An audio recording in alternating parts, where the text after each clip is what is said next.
The Iowa State legislative session is in full swing, and Governor Terry Branstad is hitting up farmers for support of some of his proposed bills, including a proposed bill that could affect you and your children. KYOU Fox 15 reporter Jefferson Tyler has the details. We're trying to put a coalition together of agriculture, of business, and schools. The idea to make it a win-win situation. It's an interesting idea Governor Terry Branstad is pushing for in Fairfield today. The governor and Secretary of Agriculture Bill Northey are touring the state trying to drum up support for a bill that combines funding for education and water quality improvement in the state. Extend the school infrastructure 1 cent sales tax, which expires in 2029 for 20 years to 2049, and the schools would get the first $10 million in growth each year, and then over and above that, they would share some of it with water quality. Governor Branstad estimates the proposed bill would generate more than $4.7 billion to fix water quality in the state. Practices will be improved over time. You think back what farming was like 30 years ago, and how much we've learned. An improvement in the quality of water is a welcome idea for farmers like Joe Ledger, who depend on it for their livelihood. We have to have water to raise a crop, but also we want to keep the water on the ground and not let it wash things away. Most farmers also spend a good portion of their money to improve water quality, a point that was brought up with the governor. We can't spend it all out of our pocket. We need a little bit of help, too. And that's just what the governor wants to talk about. Reporting KYOU News for you in Ottumwa, I'm Jefferson Tyler. New tonight, the civil trial over JBS Pork's confined feeding operations outside Eldon, Iowa came to an end this week. The jury in that case decided CAFOs supervised by the company had not created a nuisance for homeowners living near the barns. That trial was one in a series scheduled for Southeast Iowa in the coming months. With Iowa Secretary of Agriculture Bill Northey in Fairfield today, we took the chance to get his thoughts on court battles involving pork producers. We know that there can be disagreements about that. We see court cases.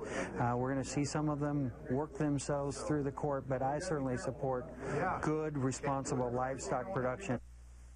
Governor Branstad was traveling with Northey today. We also wanted his thoughts. The governor told us that he wasn't familiar with the Wapello County case. He did say that he generally doesn't question jury verdicts.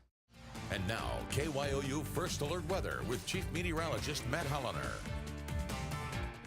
Let's get started with your hour-by-hour forecast. Now, this is starting at 10 o'clock, and notice the model not showing as much precipitation around as radar was. And I think that's a good thing in this situation because of that layer of dry air.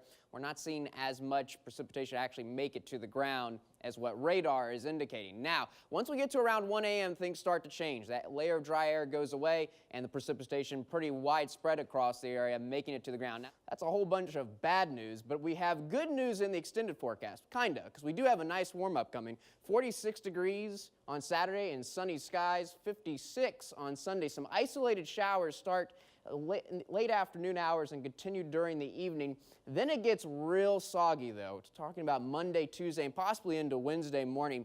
Cold front arrives Tuesday night, and that's what's going to cool us down. We do get up to the mid-60s on Tuesday, but notice how we cool down on Wednesday because of that cold front. But with that cold front will come some thunderstorms as well. So we've got a little bit of everything in the forecast next 7 days, snow and thunderstorms.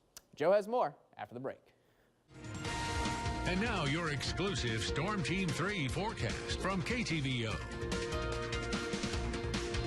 Rain and wintry mix for tonight. Some warmer temperatures are going to be moving in and another storm system, but this one is actually going to be bringing us rain and maybe a few rumbles of thunder early next week. But right now, boy, we do have some snow showers pushing through Centerville, Ottumwa area.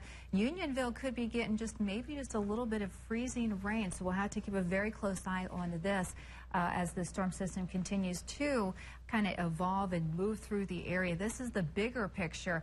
Around 33, 34 degrees with northeast winds 10 to 15 miles per hour. Highs for tomorrow around 42 degrees, but it's probably going to feel a little bit colder than that because of those north winds gusting to about 23 miles per hour. The extended 5-day forecast, I talked about that warmer air up into the 50s as we're heading into the weekend. 59 degrees on Sunday, 65 degrees on Monday with a chance for rain. And again, we could hear a few rumbles of thunder as we're heading into late Sunday night and into Monday. Of course, anytime, check us out 24/7 at KTVO.com.